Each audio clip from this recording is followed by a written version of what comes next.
Hello, everybody, and welcome to another edition of Wrestling Goons Radio. I am your host for today's episode, Anthony Hammett. I'm bringing you last night's episode of Ring of Honor pay-per-view. They had Death Before Dishonor 13, live from the Myers Center in Baltimore, Maryland. If you haven't watched Ring of Honor, I encourage you to do so. You have two opportunities a week, at least where I live in Georgia. It's on the CW network at midnight on Saturdays, which is kind of bad. But recently, they just got moved to the 8 p.m. slot on Wednesdays on Destination America, and that is preceding TNA Impact Wrestling. So, and they also run the replay at 11, so if you can't catch it at 8, watch it at 11, but I encourage you to watch Ring of Honor if you have not. With that being said, without giving spoilers of anything leading up to what happened on any shows, until now, I'm just going to tell you about the card, and we will get into it right now. The night started off with the last real man, Silas Young, and he went one-on-one with the young up-and-starter, Will Ferrara. The backstory to this match is Silas Young is coming off a feud with Dalton Castle, where he got the win, but the Dalton Castle and the boys have been giving him a lot of trouble lately, getting on his nerve, because he's the Castle's the flamboyant type, and he has the boy servants with him, and Silas Young is just an angry man at everything and everybody. And he claims to be the last real man at professional wrestling. So Ferrara also has beat him twice, as well on TV. Silas has never beat Will Ferrara. Match was pretty solid early. Young gets into it with some fans outside, being real hellish, and I mean, he was really laying it into this crowd. And he turns around and eats the dive for Ferrara out of the ring. It went back and forth for a while. Ferrara, man, the good guy, that I can't win on a count out, throws him back in the ring later on. And when he done, Silas had his finisher with the misery, and he got the pinfall win. Silas Young finally got off the schneid here against Will Ferrara. The boys came down after the match, Dalton Castle's boys, and they were fanning Silas. I guess trying to understand. Silas was going to have none of it. He attacked one. He was going to hit Misery on the other. The other boy made the save, so I'm thinking that maybe eventually here we're going to get a handicap match with the boys and professional wrestling last real man. Not really sure where they're going with this. The match last pay-per-view where they did Castle and Young was really bad perceived by the crowd. I like the idea of the story. I just thought they had one bad match. I don't know if that means they have a bad feud, but the match itself was not good. But we're gonna see. It looks like they got plans to extend this further. Speaking of things they did last time, we had Cedric Alexander, who now has Vena in his corner officially, with Moose and with Stokely Hathaway in his corner. The backstory behind this is Prince Nana is on commentary. Now, Prince Nana is the guy who apparently signed Moose to Ring of Honor from here in Atlanta, Georgia, by the way, at the WWF training facility. Gotta give them a shout out. So, in this match, it was a mixed reaction. The crowd really wasn't feeling it early. Moose had an excellent dropkick that Carino called Okada like. It wasn't though, because Okada couldn't do it like Moose. It was from the ground all the way to the top turnbuckle. And then at one point in the match, tries a 540 splash. Now, anybody who doesn't know Moose, he used to be a 350 pound offensive lineman, folks. He's a big guy. No, he's not that anymore. He's really in shape now. But yet and still, that big man doing a flip that many times was ridiculous. But he took a kick to the head that gave Cedric the early advantage, and he worked him over for a while. It goes outside to where Cedric is talking to Prince Nana. He winds up attacking Nana, and and Nana is distracted and Moose wasn't throwing back in the ring. He hits a power bomb on the apron to Cedric. Cedric then rolls into the ring, and we have the same finish that we had last match. Cedric uses the wrench that he finds under the ring that Moose wouldn't use the first match, and he knocks Moose out with a 1, 2, 3. Moose loses for the second pay-per-view in a row with the same finish. Ring of Honor is really not hitting us with some creativity early. Like, they're not bringing it. We're 2 matches in, and we're getting the same throwback things that we got in the last show. Like, correct me if I'm wrong, it sounds very WWE-ish. And I know WWE has been trying to copy Ring of Honor a lot lately with their apron spots and such, but doesn't mean Ring of Honor needs to copy WWE, you know? I mean, come on. We like Ring of Honor because it isn't WWE, so if you listen to us out there, please, just give us some variety in finishes. Don't WWE us. Then next we had the Briscoes. They're back together, Jay and Mark. They face Rapunzel Vice. Apparently RPV is gonna be their name. Trip Beretta and Rocky Romero. There is no backstory here. Jay's just not the champ anymore, and he's back with Mark, and they're tag teaming. The one thing I will add is that the announcers kept saying repeatedly that the winner of this match, even though they're not in the Four Corners Elimination Tag match later tonight in the card, that the winner would be definitely in line for a title shot. So I'm guessing this was an unofficial, official #1 contenders match. Solid match. It felt really PWG-ish early. It started with Mark and Rocky Romero both doing the Eddie Shimmer back and forth, and eventually Romero poked him in the eye, and obviously RPV were killed. I was entertained. They did a lot of this Briscoes beat you up this match, and that's what it was. They just beat the tar out of these guys. It ended with Mark getting the win, which I'm happy about. Jay had his move, of course, but then that led to Froggy Bull. And, yeah, I'm good. At one point in this match, Trip Beretta has opened up above his eye. And apparently the Maryland State Athletic Commission has a habit of stopping matches that have blood in it. So we actually thought for a minute that we might not get it finished for this match, but thankfully the blood dried up quickly, as the announcers also pointed out. Great job by Kevin Kelly and Steve Corino tonight, by the way. Awesome.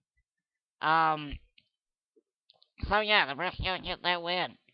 The next match we have Adam Cole, and he was going up against Dalton Castle with his boys. So we had the boys earlier tonight come out with Silas. I don't know what we're gonna get here. Let's see what happens. So both superstars, they did get a loud reaction coming out. It was a very funny spot early in this match before any moves happened. It was 5 minutes in before they did anything. The crowd was just into both of these guys. Castle does this yoga-like thing where he just looks at Payne and bends his body down backwards and almost touches his head to the mat without ever taking his eyes off Cole. And when the crowd ate it up, they were like, oh, that's so impressive. Then Adam Cole does the same thing. He's able to show Castle, you're not the only flamboyant one, sir, and I'm flexible too. Adam Cole's great, folks. If you haven't seen Adam Cole, you need to go watch some Adam Cole promos, watch an Adam Cole match. Adam Cole is great. I would recommend Adam Cole to anyone. This match was pretty good too.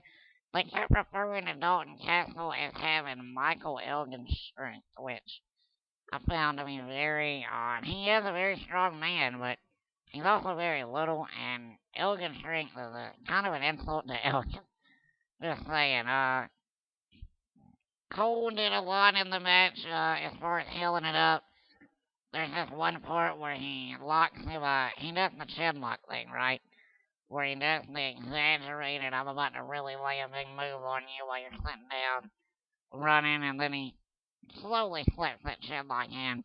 the crowd, of course, they eat that up because he's playing to the crowd when he does it.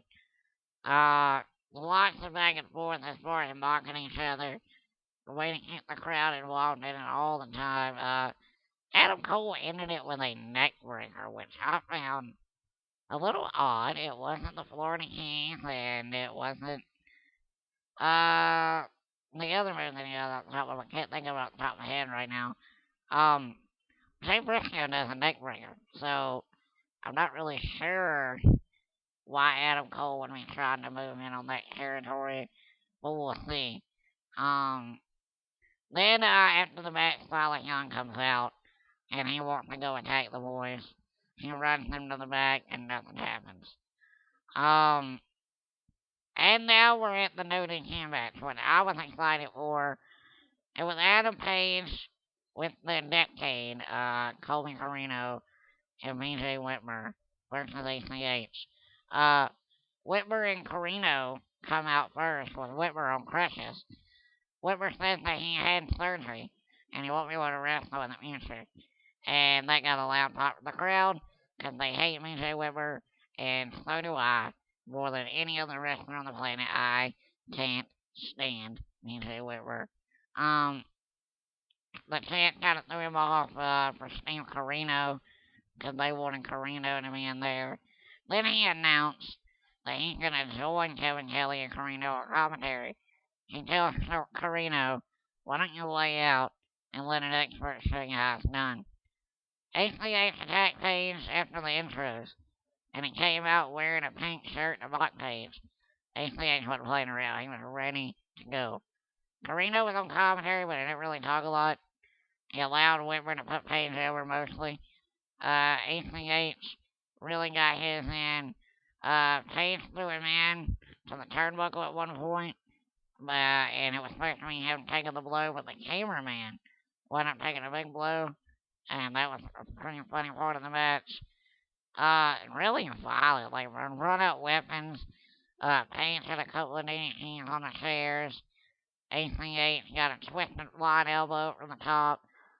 They had a ladder that Page suplexed him through. Oh my, I mean, it was just ridiculous. One funny part of the match was ACH, was, they said that, Page was jealous of ACH. And they had a match with Alberto Del Rio, in which Corino says, hey buddy, how about Alberto El Patron? Saved you. And he winked at him. That was an awesome, cover there, but wow. I bet he got fined for that one. We then have, Adam Page got the win after Colby Corino. Here's what happened to end the finish. So, Page rolls out of the ring after he's been knocked down with an DDT out of nowhere. ACH hits a 450 splash from the ring apron onto the floor. Page gets back in the ring. After that, ACH went up top. That Colby Corino came up and he tried to knock ACH off. That distracted ACH. Whitmer slid the crush in, and when he did, Page used it. Page then hit his right of passage on the apron for the finish. Then Colby Corino threw him back in the ring and Page for the win. I love this finish. And let me tell you what. I like the distraction of having the heel do everything that it takes to distract the babyface making his comeback. I like the fact that he used the weapon, but I also like the fact that he used another move. This is totally different than using the weapon in the Cedric and Moose match, because we saw that last month. You can't do it twice in one month, and they did. This is fresh. This is a nice ending. The back and forth between Whitmer and Steve Corino, I'm really hoping leads to a match. I mean, Corino obviously has no love lost for BJ Whitmer. All you have to do is listen to a Ring of Honor taping every week to know that. I really hope so.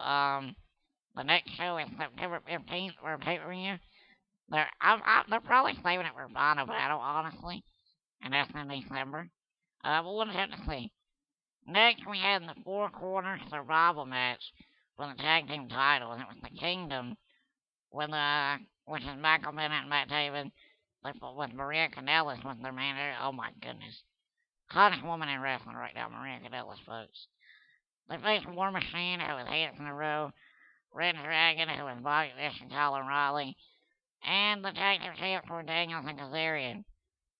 Adam Cole was on commentary for this. He's really upset since the Kingdom left him out of the strategy meeting, which I guess they're just going to advance that breakup angle even more. Red Dragon got the first advantage. They were working hot early, tagging in Bennett and O'Reilly and meeting them up good. Taven tagged out Kazarian after he'd had enough. Rowe got in with a blind tag. It was just back and forth, a bunch of violent stuff. They made War Machine look really strong in this match early. Red Dragon is fantastic. They were tag team champions for almost a good year, if not more.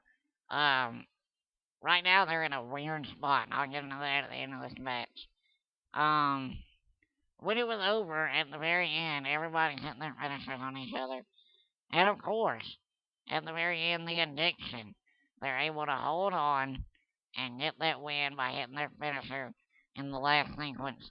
And of course, it ends with Kazarian in the Hillway holding the tights after hitting the move, and the addiction retains. I'm a little torn here because I feel like, alright, Kazarian and Daniels are really old, right? And I understand that you need old veterans sometimes to push young talent. You don't need them to be the tag team champions right now in Ring of Honor. They got too many other teams they can take the spot right now. And I'm not saying the addiction isn't good at what they do. They do have good matches. Daniels is one of the best workers in the ring, bar none. I don't know. There's something about their gimmick I don't like. I wonder if we're saving that. He wasn't there again, so I don't know if they just used him to get the titles on them and that was it, or what have you. The main event is what I think we're all excited for. It was nearly crowned champion of everything, television champion and heavyweight champion, Jay Lethal, the best first generation superstar in professional wrestling. His quote, not mine. And he would face Mr. ROH, Roderick Strong. Folks, this match started at 10:20, and I said, wow, they're going to give Roddy and Jay a full half hour. Like, I was expecting maybe 20 minutes at the most. At 11:20, this match was going off with a pinfall. They gave them exactly a full hour with no finish. The WWE doesn't even have time limits anymore. I don't know why, because they just think that you're going to hit somebody's music and have them come out or have somebody get on the microphone and talk, and that's enough to have a squash ending. This did fine for me. Nobody took a loss. Nobody looked weak. Roderick hadn't really lost the match in 2015. Jay Lethal hadn't lost the match in 2015. They both don't take losses. And it was an hour-long match. It felt really Steamboat Flair-esque. The match itself, though, yeah, that's a stretch. Because as I was watching it, they lost me several times. The pace had slowed down. I was like, really? Can we just find the finish? I know we're close. But you know what? When it's all said and done, I'm okay with the hour time limit draw. Obviously, Roddy should have won a rematch, but you gotta do it differently the second time. Well, not saying you gotta do it differently, but they didn't with Cedric and Moose, so I don't know. So that's Ring of Honor this week, or for the pay-per-view that was last night. They're gonna have a show, like I said, tomorrow night at midnight. You'll be able to watch it on the CW network here in Georgia. If you don't live in Georgia, you need to find what Sinclair station carries Ring of Honor. You can go to www.ringofrohwrestling.com, and from there you can go to find the station or find where and they you type in your zip code, and it tells you all the providers in your area and what channel it is on, as well as on Ring of Honor or ROHWrestling.com. You're able to watch last week's episode on the website. So that's pretty cool that Ring of Honor does that. Ring of Honor's moniker is the best wrestling on the planet, and I firmly believe that. So you definitely want to check it out. That's Anthony. Tell them I sing it, Anthony Abbott. That'll do it for this part of the show. As always, you can follow us on Twitter at Goons Radio, Facebook at Wrestling Goons Radio, YouTube at youtube.com/ Wrestling Goons Radio. We are now on iTunes. We encourage you to type Wrestling Goons Radio into iTunes, find us, subscribe to us. You won't have to do anything but pick up your phone or get on your computer, and we will be waiting for you at least twice a week, and probably more as we add more content every single day. Uh, yep, we'll be back with you actually later on today. We are going to do a PTI version of the show. Dan Tanner and me and the other wrestling goons, Mark and David possibly. We might get in there. We're going to go over everything from the Hulk Hogan debacle going on to the Kevin Owens push/knee push. So much to get into. We'll be back with you later on. So until then, we'll see you. We'll see you.